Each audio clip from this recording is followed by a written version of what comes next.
You are not his father.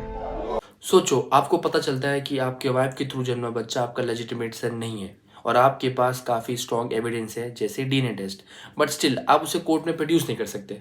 Sound scary ना, but India में law कुछ ऐसे काम करता है। देखो, सेक्शन 116 ऑफ बीएसए का कहना है, अगर बच्चा वैलिड मैरिज के ड्यूरेशन में जन्म लेता है या मैरिज के डिसॉल्व होने के 280 दिन के अंदर जन्म लेता है तो डजंट मैटर वो बच्चा आपका है कि नहीं है, आप ही फादर कहलाओगे, क्योंकि जो बच्चा है वो कंक्लूसिवली लेजिटिमेट माना जाता है। लेकिन इसका एक एक्सेप्शन भी है। अगर आप ये प्रूव कर देते हो कि आप काफी लंबे समय तक अपनी वाइफ के साथ किसी भी तरह के फिजिकल रिलेशनशिप में नहीं थे, तब आप इस सेक्शन से बच जाओगे। फॉर एग्जाम्पल, अगर आप अब्रॉड में थे काफी समय तक, 2-3 साल तक आप अब्रॉड में थे और आप किसी भी तरह के रिलेशनशिप में आए ही नहीं और यहाँ पर आपको एक बच्चा पैदा हो जाता है, तो ऐसी कंडीशन में आप इस सेक्शन से बच जाओगे। पहले तो कोर्ट ऐसे मैटर्स में डीएनए टेस्ट को एज ए एविडेंस एक्सेप्ट भी नहीं किया करता था। फिर बाद में बहुत सारी जजमेंट्स आई, उन जजमेंट के बाद में अब कोर्ट डीएनए टेस्ट को एज अ एविडेंस एक्सेप्ट करता है ऐसे मैटर्स में।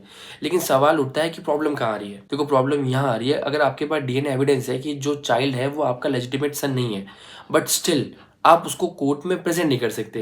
रीजन ये है, जब तक आपको आपकी वाइफ की कंसेंट नहीं मिल जाती है या फिर कोर्ट को ऐसा लगता है कि प्राइमा फेसी एविडेंस आ रहा है सामने, या फिर कुछ ऐसी सर्टेन सर्कमस्टांसेस बन रही हैं कि वहां पर डीएनए एविडेंस का होना बहुत जरूरी है, तभी कोर्ट अलाउ करेगा। और ये बहुत कम है, क्योंकि मेजोरिटी ऑफ केसेस में कोर्ट अलाउ नहीं करता है डीएनए एविडेंस प्रेजेंट करने को। अभी हाल ही में बॉम्बे हाई कोर्ट ने एक हस्बैंड को मना कर दिया है, ये कह के कि जो चाइल्ड और जो वाइफ है उसकी जो प्राइवेसी वो यहाँ पर वॉयलेट होगी, इसलिए उन्होंने डीएनए एविडेंस है उसे कोर्ट ने प्रेजेंट करने से मना कर दिया। इसलिए कहते हैं कि लॉ जितना सीधा दिखता है उतना होता नहीं है।